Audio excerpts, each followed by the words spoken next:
If you haven't heard, these are being banned in some places. They're being phased out. There's actually currently already places that you were able to buy this and now they're not available anymore. But today, I'm gonna give you solutions. We stopped relying on these a while ago, and I think these solutions are better and more compelling for the majority of people. Not for everybody, but for the majority of us RVers, we have better solutions. So as we dive into these solutions that are going to be cheaper and more convenient, we need to look at where these bans are going to be. Here we go. Disposable propane canisters, like the dark green ones, will soon be phased out in California, requiring all 1 pound cylinders sold in the state to be reusable or refillable starting in 2028. So we have a few years before this hits, but usually these things kind of trickle across the country. And I think that you're going to find that the solutions we have are cheaper and more convenient. So let's dive into those. Now, the first option that we have for being able to swap these out is kind of an apples to apples, is getting one that is meant to be refilled. This is meant to be refilled, and this is a disposable bottle. And there are differences among them. Yes, you can physically refill these. It is possible. But if you look on the back, there is a hefty penalty for refilling these and then driving with them in your vehicle. So that's not the direction that I go. I use these that are meant for it. So what I mean by that is this has 3 obvious characteristics that make this better for refilling than the disposable kind. Number 1, this is a stronger cylinder. If you were to empty this, cut it in half, the sidewall in here is thicker than the disposable kind. You can't crush this as easy as you can a disposable cylinder. Number 2, it has a coating on the inside of this for reuse. So it's going to protect it from rust. Compared to the disposable one, you don't have that coating on the inside, so it could start rusting from the inside with continuous use. Number 3, and it has a valve on top. Yes, the disposable ones have a pressure relief valve on them, but this one has pressure relief because they all need that, but it also has a valve on top to be able to bleed it off. So that way you can open that up when you're filling it and you can know when it is full, so that way you can shut off the supply of propane to this and know that you have a full cylinder but not overly filled. So that's why for me, if I'm gonna be refilling 1 pound cylinders, this is the clear winner, and it's legal to be able to transport this once I do that. The question is, how long is it going to take you to recoup the cost of getting something like this compared to the disposable ones? When we just filled up propane recently, it was $3.20, $3.19, something like that. And so at those rates, it would cost us, or rather it'd be about 5 of the disposable ones to be able to break even with getting these refillable ones. And then 6, it's going to be cheaper to go with this because it's basically at that price, it's going to be around 75 cents to be able to refill something like this. So it gets a lot cheaper the longer you go, but if you're somebody that doesn't use a whole lot of these, you're buying 1 or 2 a year, it's going to take you a while to recoup the cost of this, but it's not like it's going to break the bank. But one of the reasons why this size is still so popular is because it's so portable. It's so easy to be able to grab. And so if you're using it with something like a Mr. Buddy that you want to be able to take around real easily, or even better yet, one of those single burner stoves that this basically ends up becoming part of the stand to be able to cook on, this would be the go-to for that. The other negative about this, if you have one, you're probably going to need 2 because you burn through these so quickly that if you're going to be cooking something, there's a strong chance that you're going to run out halfway through if you've used it once or twice.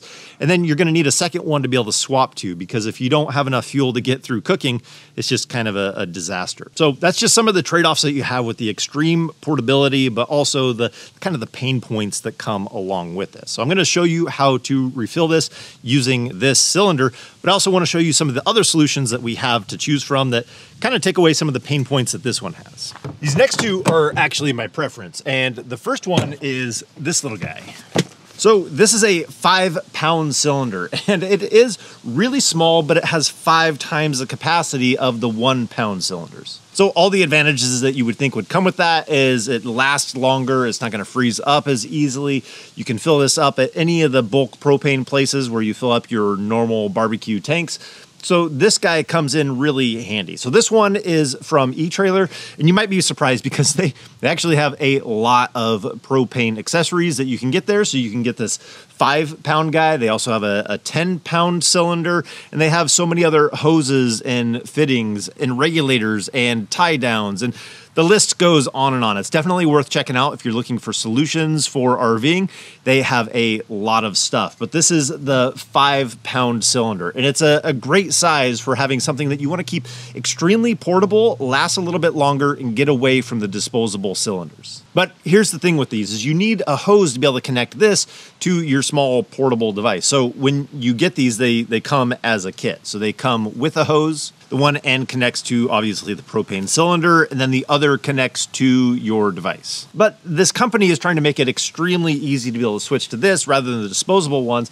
So it comes with the hose and it comes in a case. So that way you can put it in the case, you can put it in your storage, and you can strap it down easier. You can even use it when it's inside of its case, so that way it acts as a little bit of insulation. So in cold weather, that comes in as a bonus as well. So like I said, you can kind of pick your size. So if you didn't want to do like a full 20-pound cylinder, you can do the 5, you can do the 10. I think they even have a smaller one than this 5-pound cylinder. Now, just for reference, this 5-pound cylinder took a gallon to fill up, so it cost us $3.20 to fill this up, and you can recertify these. It's 12 years for the US, 10 years, I think, for Canada, but you have options. You can get this in white, you can get it in black, and you can get it in different sizes. So even if you wanted to go bigger than this, you wanted bigger than the 5, bigger than the 10, you just wanted to have an extra 20-pound cylinder on hand, they even have straps so you can mount that to your RV and then strap it down so it's going to be secure.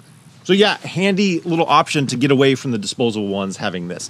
The next option is something that I love, and it's being able to connect to the propane on your RV, the onboard propane. Each RVer has a lot of options in this area, but the one that I prefer is our 12-foot quick connect hose. So obviously, we're going to have a quick connect on the one end that connects to the RV, but on the other end, you have multiple options that you can choose here. And I still prefer the quick connect on this side because I can have the Blackstone connector on here, which we use a lot, but then I can also connect in the generator to this if I wanted to. So this one hose can service multiple devices for the RV. And with the 12-foot reach, it usually is just about right. It does limit me on where I can set up the Blackstone or where I'm going to put the generator, but usually I'm not trying to put the generator too many other places, but the Blackstone, I'm kind of limited on where I can set it up.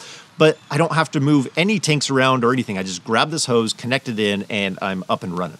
The one thing that you do need to know is there's different hoses and different types of connections depending on where the pressure regulator is. So when you're connecting to the propane that's on board of your RV already has a pressure regulator. The key is you're not wanting 2 regulators. You don't want one on the RV and then at your device. You're not going to get a good enough supply of propane in order for that to work. But honestly, this one is probably used the most, multiple times a week, probably because we're cooking out, but this one gets used all the time. But let me set up and show you how to fill the 1-pound cylinders.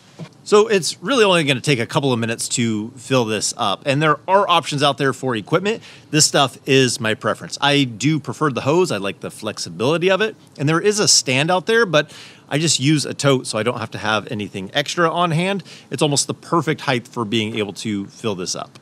So first off, we connect that hose to the propane cylinder. And since it has a shutoff on there, I go ahead and open up the propane tank before I flip it upside down and put it on our tote. It just makes it easier. And the larger propane cylinder needs to be upside down. That way you're getting the liquid to the bottom of that tank, which was previously the top. That's what's going to allow it to flow into this. So then we take our hose and connect it to our smaller cylinder, and then we're ready to go. It is a good idea to use gloves.